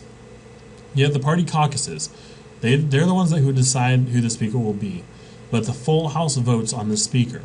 So members can cross party lines, but usually don't. So that's what I'm trying to say by that is that Democrats will maybe every now and then will vote for a Republican Speaker of the House, and Republicans may every now and then vote for a Democratic Speaker of the House, but normally they don't. They'll vote for their party's nomination for Speaker of the House.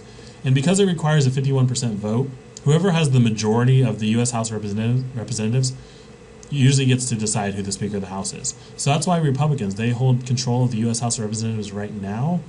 And so they elected Speaker John Boehner, who is a Republican. Same way with Democrats, when they held control of the U.S. House of Representatives, they nominated Nancy Pelosi, who was a Democrat. Speaker of the House has the most important duties of any members. They preside over all the business. They oversee everything that's going on in the House of Representatives. They have a major role in selecting committee chairs and members. So if you want a prominent leadership on a committee or you want to be part of a particular committee, it helps to have the favor of the Speaker of the House. Speaker of the House also has weighted vote on selection committees. They assign bills to different committees, and they have tremendous powers over nominations of key leadership positions. Speaker of the House really is a very powerful position. They hold a lot of power in deciding who gets committee members, who gets to be leadership, and what business is conducted in the House.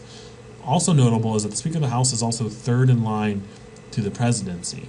So after the president, the vice president, and then it goes to the Speaker of the House. So the Speaker of the House has a lot of say and a lot of power, and also a lot of weight in terms of their leadership position. The House of Representatives also has a majority leader. The majority leader has a lot of little institutional power, but he has a lot of political power. He works with the Speaker to gain political support for legislation. He helps organize the details of the House. He assists with the scheduling functions. He makes sure that whips are lining up the votes. We're going to talk about whips in here in just a little bit. He or she also ensures committees are moving forward with the party's agenda, and they're also likely to succeed the Speaker when he or she retires. So scheduling, managing, lining up the votes, getting things on the agenda, and moving forward. They are really kind of the engine that keeps the party machine running in the House of Representatives. And it's also important to look at the majority leaders because they are usually likely to succeed the Speaker if the Speaker retires or the position is vacant. I taught this at UNT, like I said, and it's very interesting to me anyways, that former UNT economics professor used to be a majority leader. And also Tom DeLay. Tom DeLay was from Texas, and he also used to be the majority leader. Texas is a deeply Republican state, so Republicans from Texas are well respected within the U.S. House of Representatives, and they usually get to be into leadership positions in the House of Representatives. This was actually from last semester. Forgive me, I didn't update this. It used to be Eric Cantor. I need to update that to the current majority leader. So, bonus question, I guess, if you email me who the current majority leader is. All right, minority leader, currently Nancy Pelosi. Minority leader basically has the same duties as the majority leader, but they have a lot less of a voice because they're in the minority. They organize the minority party. They get support on compromise legislation. They want to say, hey, even though we're in the minority, we still want to contribute to this legislation. Will you work with us? Will you compromise on this legislation and try to get some of our goals passed as well? They get coalitions to work to support the minority position, and they're well organized to counter the speaker power, but they're also diplomatic to accomplish minority party agenda. You want to be very diplomatic to get the compromises that you need, and you also want to be well organized to challenge the speaker and what they're doing as well. So, all right, let's go ahead and talk about party whips. Party whips are very, very important. I can guarantee there will be a question on your test about party whips because they're really the ones that do a lot of they're the workhorses in Congress. And if you've ever seen House of Cards, if you have, you know what the whip is. Frank Underwood is the whip in Congress before he becomes vice president and so on, if you watch the show. So, party whips, this actually comes from the idea from English Parliament. It's kind of an English term for the person who kept the foxhounds from leaving the pack. When you were hunting in a pack and maybe one of the foxhounds left the pack, you would whip them back into shape and you get them in line to complete the job. And so that's kind of what the party whip does in Congress. If anyone gets out of line, they'll whip them back into shape, and they will make sure that they're voting with the pack and that their party loyalty is true. So it was first used in the House of Commons in England, in English Parliament in the late 1700s. Really what the party whip does is get the word to the troops, gathers information about needed changes, and works with both the Republican and Democratic majority and minority leaders to try to get legislation through.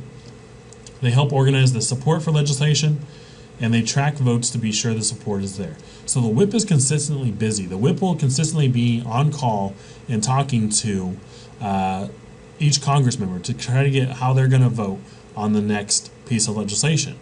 If they feel that the way that congressman is going to vote it goes against the interests of the party, they'll kind of be there and remind them that, hey, you're a Democrat or you're a Republican, you really need to vote with our party to get this legislation passed. And then they'll tell them kind of the political situation, what are the pros and cons of voting the way that they're thinking about voting, and try to get them to go along with the pack. Whips are very political, and they're also very sneaky. I'm not going to lie, they're very good politicians. And they're very good. They're very charismatic. I'll say that much. If you ever watch House of Cards, you know that already. So it's really important to watch the whips because they're so political, because they're so involved in what's going on with every Congress member, and they have all this information. They really do go on to be leaders. And the House Majority Whip is very important because of the House size. Now there's still whips in the Senate, but the House Whip is very, very important. All of these people have been whips, and all of these people have gone on to hold important positions in the House and the Senate. So, whips are very important, very political, very good politicians. You don't really need to know much about from this slide because this slide actually needs to be updated, but you do have a House Majority Whip, you have a House Minority Whip, and then you have a Senate Majority and Minority Whips. Now, the whips in the Senate are a lot less important because the Senate is, like I said, much more collegial and the size issue is not as important.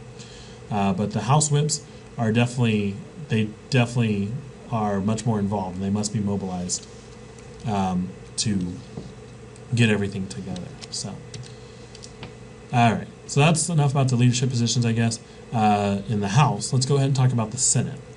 Now, the Senate is very kind of odd. The Senate has a weird structure to it. You do have a president of the Senate, and technically the president of the Senate is the overseer of the Senate.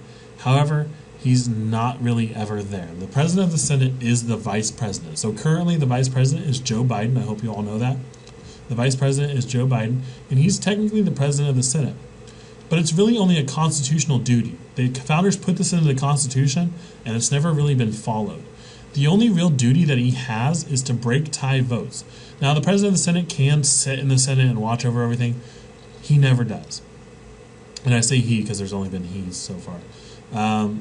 But maybe one day there will be a woman vice president. The VP can sit there and watch the Senate, but never really does. And they're only there to break tie votes. If there's a 50-50 split or a tie vote in any sort of way, the vice president is the one who gets to break the vote in the Senate. It's only done 244 times in history.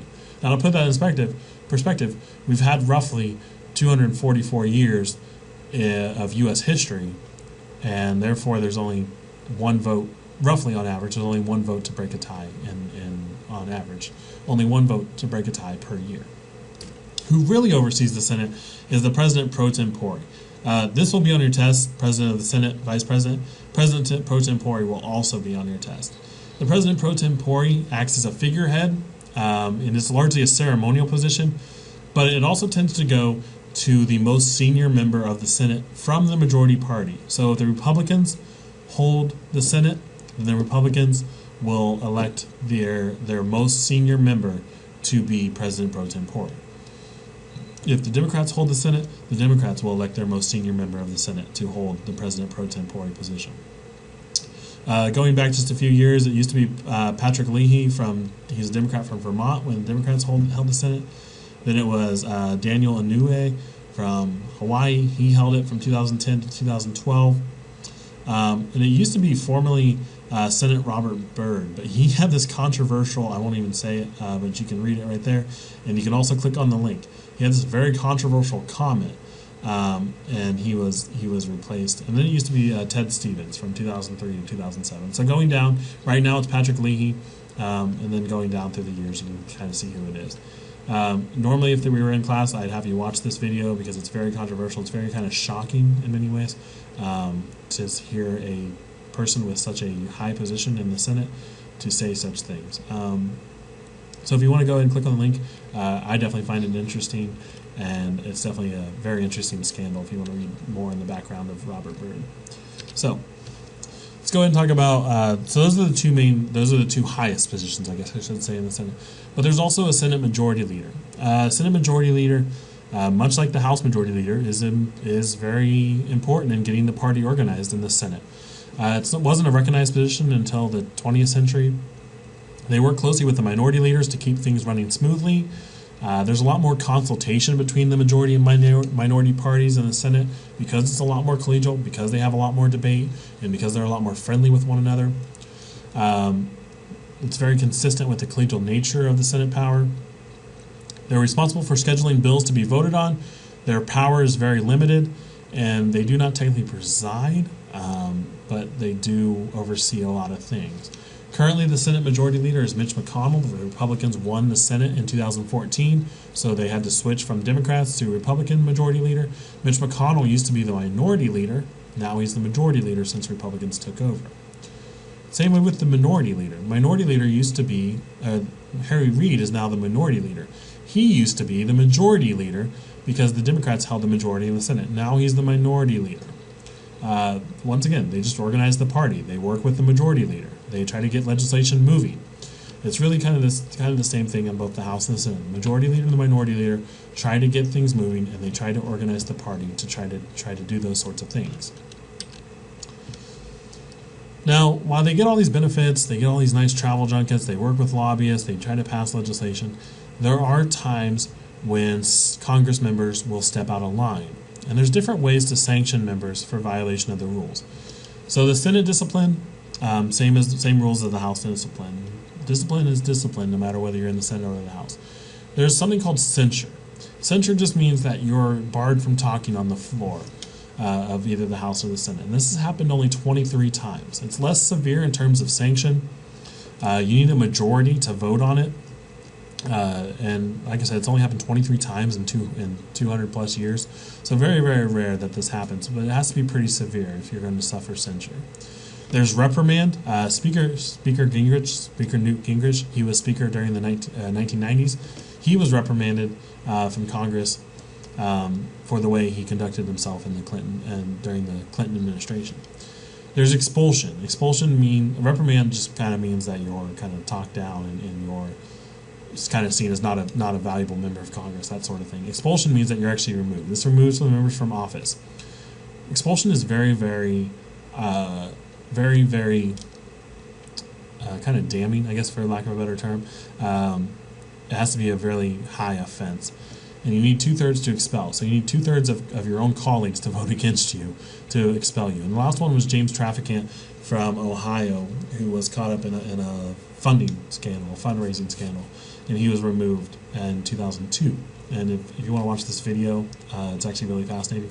He's allowed to give a final address to Congress, and this is his final address to Congress. It's actually very, very interesting. I would definitely recommend watching it if you do have time. All right, committee assignments. We kind of already talked about committee assignments. Committee assignments are based on seniority rule. If you want a good committee assignment, you have to be in Congress for a long time. So seniority rule is important for making committee assignments, especially for getting those leadership positions, those chair positions. Leaders tend to stay in the post for a number of years and proceed up the ladder. So it usually takes about 20 plus years in Congress before becoming a leader. Before you're able to get a chair position, you have to be in Congress for about 20 plus years. This does switch depending on the overall majority elected. So like I said, if Republicans are in the House or if Republicans are in the majority, you're going to get a nice committee assignment because you're a Republican. If you're a Democrat and the Democrats have the majority, you're going to get a nice position because you're a Democrat. Each party has its own entity and structure. In the 1990s, freshmen actually had it a lot easier to get their first choice for committee. So it's getting a little bit better. Seniority is not quite as important, but still very important. Partisanship. Partisan division makes inter-party deliberation very, very difficult. Partisanship is at an all-time high in Congress. People are voting along party lines more than they ever have done before. Republicans aren't voting for Democratic bills, and Democrats aren't voting for Republican bills. Partisan division has made this inter-party meaning between two parties, and it's made that inter-party deliberation very, very difficult, so that where the parties are almost not even talking. Most party-driven legislation bypasses committees, but as soon as it reaches the floor, the debate just kind of stagnates, and there's nothing there. The partisanship has prevented Congress from really trying to bypass or trying to pass really anything through Congress. And this graph kind of shows this. This is percentage of people that are voting along party lines, percentage of all votes. Party unity votes have increased as partisan polarization in Congress has increased, and you can see here that it's kind of, it was bad in the 1990s, but it's definitely bad here in 2000. And I would say this graph cuts off at 2008, and up until 2014, we've probably even seen this go even higher, way above 70%. So 90% of the members are voting according to the stance taken by the party. So if you're a Republican, you're voting with the Republican Party. If you're a Democrat, you're voting with the Democratic Party. And so, regardless of whether you're red or blue on this graph, Democrat or Republican, you can kind of see this upward trend right here at the end, and it's definitely gone way above 70%. One of your discussion board questions deals with, why do you think this percentage is so high? Why are members voting so much according to party, rather than trying to work with one another to vote and try to get things passed through Congress? The current Congress is currently now the worst Congress in terms of partisanship, and it's also, ironically, the slowest Congress that there ever has been. They have not passed very many meaningful bills, and they've done it at a rate slower than any Congress before them. So you can kind of see down here in the 1970s there was a weaker partisanship, but it's definitely increased, and I would say it's even above 70% today. All right. The committee system really kind of encourages partisanship also, because Congress relies on the committees to do the work of building the legislation, and because the committees are overloaded with a particular party, then it just kind of creates these closed circles where people are just kind of talking to themselves, kind of thing. There are different types of committees. The different types of committees include standing committees, select committees, joint committees, and conference committees. We're going to go ahead and talk about, I believe standing committees are on the next slide. Yeah, here we go. Standing committees are sometimes also called full committees. They're organized by subject matter. So you have a transportation committee. You have a committee on foreign affairs. You have an agricultural committee. Things like that. They're specialized by the subject matter. According to jurisdiction of the legislation, so what I mean by that is if the legislation deals with transportation, it's going to go to the Transportation Committee. If the legislation deals with an agricultural issue, it's going to go to the Agricultural Committee. They may delegate legislation out to the subcommittee, and it depends on the complexity of the issue. So if it's a complex issue, they're going to go to a subcommittee. That's a committee under the committee. And it has to pass through subcommittee, then it'll go through regular committee. These committees are created by law and can only be abolished by law. So a lot of these committees were actually founded a long, long time ago. They're standing committees. They've been in Congress forever. Agriculture has always been an important issue. So they created an agriculture committee many, many years ago. Now, newer issues such as Homeland Security, there's a committee on Homeland Security, but it's a newer one, so they had to create it by law as soon as Homeland Security became an issue. Standing committees are critical for power to report the bill for the floor. So if you want to get a bill to the floor, it has to go through one of these standing committees usually. And it also has to go through subcommittee before it can get to the standing committee. Just know that a subcommittee is created by the standing committee, and they do a great deal of the work. That's all you really need to know. They're below the committee, and they're comprised of even fewer members than the regular committee. So subcommittee on the hierarchical scale is just below standing committee. That's all you really need to know. You may also have things called joint committees. Joint committees are where you have members from both the House and the Senate examine a special issue that concerns both chambers. So if it's something to do with the budget, you probably have a joint committee on the budget, things like that. Conference committees. Conference committees are only happen when the House and the Senate pass two different versions of a bill, and they need to iron out the differences. So it's a separate committee comprised of members appointed by leaders of the party, and it really only happens if the House and the Senate pass two different versions of the bill. You have a select committee. Select committee is just appointed for a specific purpose about a temporary issue. So, such as Watergate or Iran-Contra, maybe Benghazi or things like that. Select committees are just committees that really want to iron out a temporary issue that needs to be ironed out. They don't have power to report legislation. They're just more of a kind of a research sort of thing. And then a super committee is basically a select committee that deals with a huge issue such as debt. If you have a huge budget shortfall, it's a temporary issue, but it's a huge issue, so you have a debt super committee. That's kind of all that is. Hopefully that makes sense. If you have any questions on committees, let me know. There's going to be a question about a joint committee on your test, and there'll probably be a question about the standing committees as well. So be sure to be aware of what committees are and what exactly they do. All right, how a bill becomes law. I really want you to watch this Schoolhouse Rock video. It breaks down in very childish and simplistic terms of how a bill becomes law. In no way does it represent how a bill actually becomes law. How a bill becomes law is way, way more complicated than how Schoolhouse Rock lays it out. However, according to the Constitution, how Schoolhouse Rock says that how a bill becomes law is actually how a bill becomes law, constitutionally speaking. There's a lot of backdoor negotiations and a lot of things that goes on. So I'm going to go ahead and I want you to watch that Schoolhouse Rock link. I'm going to go ahead and post it on the website. Please be sure to watch that.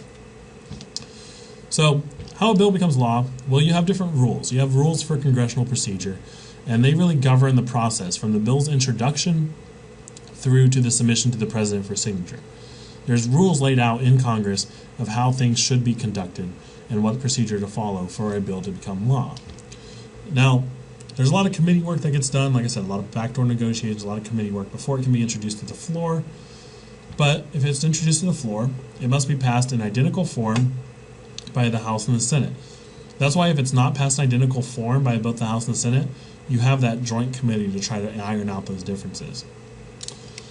So let's say it's passed by the House and the Senate, identical form by both the House and the Senate by 51%. The president can veto or pocket veto, and we're going to talk about the presidential veto, so I won't go into that. They can either veto or pocket veto if less than 10 days left in the legislative session. If the president does not sign, automatically the bill becomes law in 10 days if the legislature is in session. If the president vetoes, the House and the Senate can override the vote by 2/3 passage in both chambers. So let's go ahead and break that down just a little bit more. This is really how a bill becomes law. And I'm not going to quiz you on anything like this, and I'm not even going to kind of go through all these things. But you can kind of see that it starts in committee, it's marked up, a lot of bills kind of die here. You have committee, then you have the Rules Committee to set out the debate rules, and it reaches the House floor. House amends the Senate bill. It goes over here to the Senate. It's very, very complicated. I won't go through all of it. After all that, you still have the conference report, you have adoption, you have the Senate approves the House amendment, the House has to approve the Senate amendments. And then if it gets voted, then it has to go to the White House, it can get vetoed, it becomes a law. And then it finally becomes a law after all that. After all these steps, both on the left and the right side, and then through all this, then it becomes a law. Not exactly how Schoolhouse Rock lays it out, if you go ahead and watch the Schoolhouse Rock video. Not at all. It's a very, very complicated process. So let's go ahead and talk a little bit more about just the debate on the floor itself. For the Senate, though, you have the majority leader. He works out the minority leader, works with the minority leader on scheduling. It's easier to pull legislation out of committee in the Senate because the majority vote at any time can do that. If the Republicans say we really need to get this bill through, then they can vote in the Senate to get this bill out of committee and get it onto the floor for debate. The majority leader has power of recognition. That means that he kind of sets the schedule. He says, hey, we're going to talk about this today. Let's go ahead and recognize this bill, put it up for the floor for debate. They work together on who speaks for how long, more collegial, and then if the debate is fruitful, then they finally vote on it. However, there are particular Senate tools that the Senate can engage in to prevent a bill going through. There's a filibuster. And this means in this floor debate, and it just allows you to talk a bill to death. And I believe the record for talking on the Senate floor is around, I believe 24 hours maybe even a little bit longer than that. And you can say anything. You don't even have to really engage in the debate. A filibuster is just talking and talking and talking until the people just are tired of you talking, and you kind of prevent them from voting on it ever. And so you just kind of talk this bill to death. If you talk forever, the Senate's tired of listening to you, and they say, hey, we're never going to get this bill to a debate or to a vote, that's what a filibuster does. It just kind of just kills the bill by talking for so long. And you kind of have these things called fake filibusters now. And also there's a great video of Ted Cruz versus Jon Stewart. Ted Cruz engaged in a filibuster, but it really wasn't even a filibuster. He wasn't even talking about a bill that was on the floor for debate. And then fake filibusters are just kind of where people will threaten to filibuster. They won't actually go ahead and filibuster and talk it to death. They'll just say, I'm going to do this if you allow this bill to come to the floor for debate. So for purposes of your test, know what a filibuster is. A filibuster is just talking the bill to death until they take it off the agenda. There is, however, to bust up a filibuster, you can vote for cloture. Cloture is just a motion closing off debate. You need 60% to close the debate on the bill, and then after you close that debate with cloture, you can vote on the bill. So, even though 51% is needed to pass the law, you need 60% to close the debate just to vote. So, people must be really tired of hearing this filibuster if they vote for closures at a rate of 60%. Hopefully that makes sense.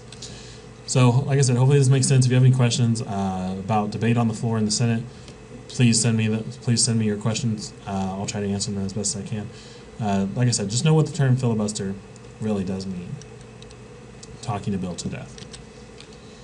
All right. So let's say it gets through all that, gets through the House floor for debate, gets through the Senate floor of debate. They pass identical bills at a rate of 51%. They agree on it. Majority agrees on it.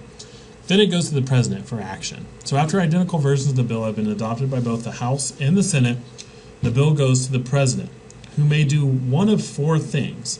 He may just sign the bill outright, and that means that the bill becomes a law.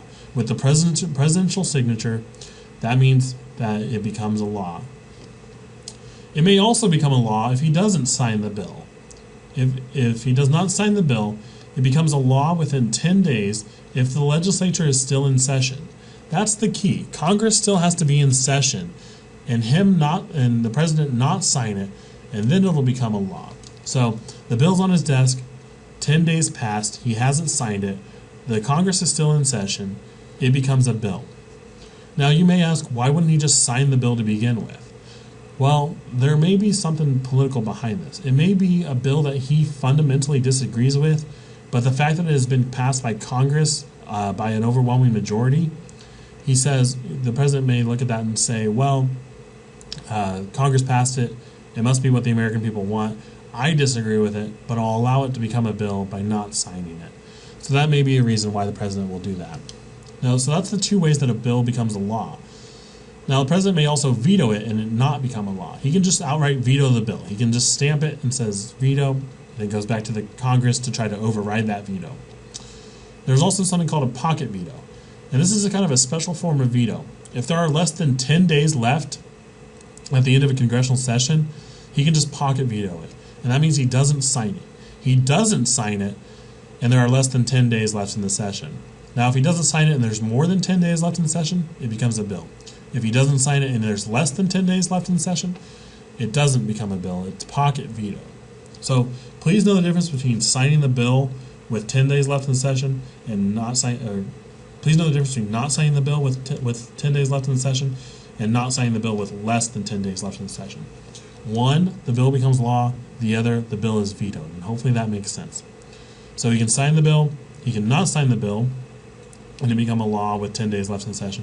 He can outright veto the bill, or he cannot sign the bill with less than 10 days left in the session, and it does not become a law. It's pocket vetoed. Now, I know that may be a little bit confusing, so once again, if you have questions, send them my way. Hopefully it makes sense, and I can try to explain it just a little bit better. Other congressional powers, just to note real quick, the House initiates all revenue bills. Anything that deals with the budget, remember when we talked about federalism, we talked about the power to tax and spend. That is the reason why all revenue bills, anything that deals with taxing and spending and budgets, they all start in the House. The House initiates all revenue bills. The Senate has special powers as well. The Senate has power to approve treaties by a 2/3 vote and also approve appointments as well. Congress has the power of oversight. They have committee hearings on particular subjects. They provide advice and consent for nominations, for presidential nominations for federal judges and federal office holders. The president can make recess appointments when Congress is not in session. The president can make recess appointments, but usually it's done with the advice and consent of Congress itself. And Congress also has the power to impeach. And we're going to talk about impeachment when we talk about the president next week. But just know that the House and the Senate also deal with impeachment and conviction. Impeachment is done by the House. Conviction is done by the Senate. So we're going to talk about that a lot more when we talk about the president, when we talk about impeachment, and what the difference between impeachment and conviction is. Obviously, it's rarely used. Very rarely do they try to unseat a president, but they can do it. So that's another congressional power. So I know that was a lot of information today. A lot of things are going on with Congress and things like that. So if you have any questions, if this lecture was long and boring, I don't blame you if you think that way. If there was too much information, or if you need to break it down just a little bit further, please send me your questions. I'll try to answer them as best as I can. So that being said, here are your discussion board questions for today. The first one is, what are your thoughts on the incumbency effect? Does it concern you that incumbents are reelected at such a high rate? Consider Congress's approval rating in your answer. I really want to know what you think about that paradox of liking your congressman but hating Congress. Do you think it's a problem that we dislike Congress so much, but we reelect our congressmen at such a high rate? Consider kind of the paradox, and consider why you think Congress's approval rating is so low compared with the approval rating of their individual constituents. You can talk about things like home style. You can think about things like earmarks and pork barrel legislation, things like that. Just consider a wide range of things when you answer your question. Number 2, I just want you to tell me who your representative in the House of Representatives are, and tell me what committees do they serve on. So, and the main reason why I want you to do this: 1, I want you to know who your representatives are. 2, I want you to kind of think about how representatives try to get on committees that are related to the interest of their district. So, we're here in, I guess I'm here in Galveston. Most of you are here in Galveston, hopefully attending Galveston College. Does the representative for Galveston, does he serve on committees that serve the interests of people of Galveston? I don't know if you're Galvestonians or Galvestonites. I'm not sure. But does this committee handle an issue relevant to Galveston's area? Or if you're one of my high school students from out of town, let me know who your representative is, and does that representative serve on a committee that is relative to the interest of your district? So go ahead. I want you to know who your representative is. Tell me what committee he is on, what committees they serve on, and then does this committee handle an issue relevant to the economy or the interest of your community? All right, and then number 3, I want you to tell me, why do you think partisan voting has reached an all-time high in Congress? Why are we so divided in Congress? Now, if you want to include your ideological opinions, feel free to do so. Like I said, I don't care what your ideology is. I just care that you have an opinion. That's what's most important to me, is that you're able to think for yourself, think critically, and have an opinion. So, do you think this partisanship in Congress is damaging to our political system? Do you consider this a problem? Like I said, consider your ideology, consider lobbying, consider the amount of money in politics. Money in politics tends to trump out regular voices. Do you think that's a problem also? And also think about certain outside influence as well. So think about all this thing that is contributing to the partisanship in Congress. Tell me whether you really think it's a problem or it's just a matter of the fact that that's the way business is conducted and we shouldn't really worry about it. So all these three questions are really interesting questions. I'm really looking forward to your responses, and feel free to provide me with your own political opinion. Definitely expand on it, and really let me know how you feel about these issues with Congress, because they're definitely issues that affect every American citizen, as we all have a congressman, obviously. So I apologize for the lengthy debate. I apologize for the lengthy lecture today. It was a lot of information, but there's a lot of good stuff in this lecture that I can guarantee will definitely be on your test. Like I said, I was really impressed with the test scores last time around, so hopefully that continues. If you have any questions, please send them my way, and I'll try to address them as best as I can. Hope you all have a good week, and I will see you next week when we talk about the presidency.